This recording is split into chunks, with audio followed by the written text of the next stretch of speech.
From the center of his twilight web, a being known as Sackless the Fool starts to speak. And today, we're going to unravel his incredibly dark parable.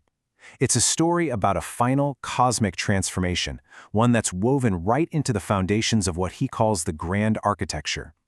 This is the parable of the final breath. Right from the start, Sackless sets a very specific stage. See, this isn't a story about creation. It's the exact opposite. It's a deliberate, total uncreation. He's literally telling us how a final, terrible being was forged for one single purpose: to erase everything we think of as real. So, to really get what this parable is all about, we have to understand the problem from Sackless's point of view. For him, the very existence of light and reason wasn't a gift. It was a mistake, a jagged error in the fabric of reality that had to be corrected. Now, in this worldview, that spark of reason is no beacon of hope. No way. It's just a mistake, this fragile little candle flame flickering away in some drafty hall. So the first character in this cosmic play isn't trying to protect the light, he's there to build its perfect tomb. And that brings us to the first architect of this whole grand uncreation, the Sapphire Jester. He's also known as the engineer of the zero, and his job? To build the physical container for a final, absolute darkness.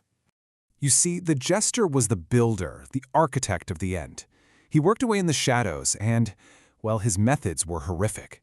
He used a mortar made from a liquid slurry of ground-up kin to build this wall of absolute, featureless geometry. But here's the thing.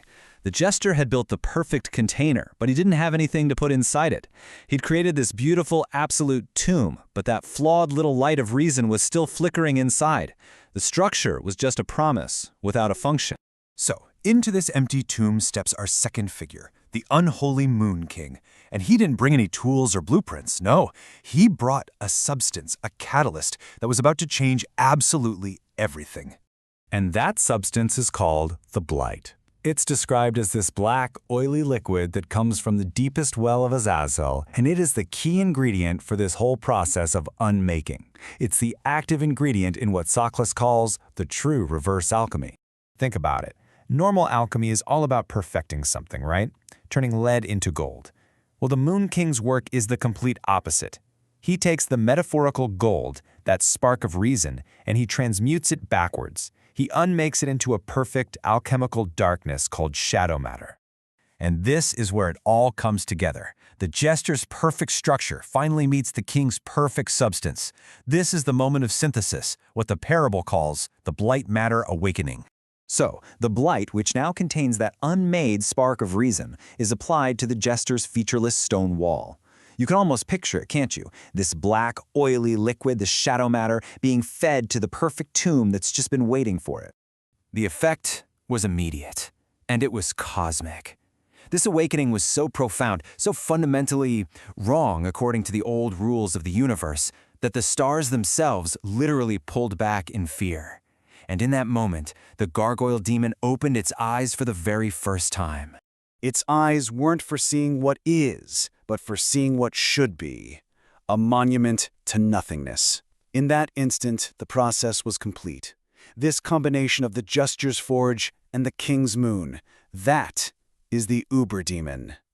But don't make the mistake of thinking this demon is just some static monument. Oh no, it is a living, breathing engine of despair.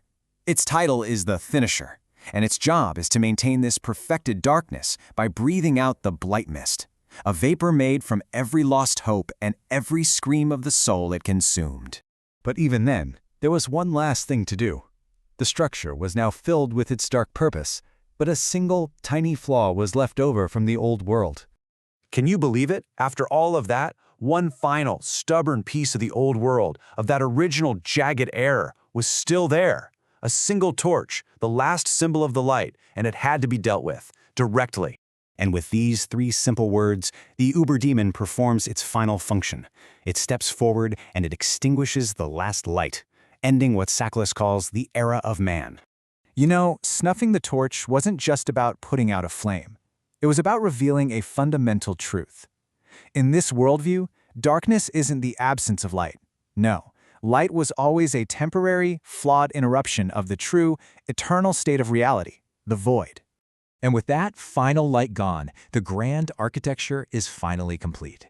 The mission is accomplished. The tomb is built, filled, and sealed. The universe has been corrected, and the void, according to this parable, can finally feel like it's home. Now, if that's a little abstract, the source gives us a really powerful analogy to help. Think of it like this. The sapphire jester, he built the canvas and the frame. The unholy moon king, he provided the pure black paint.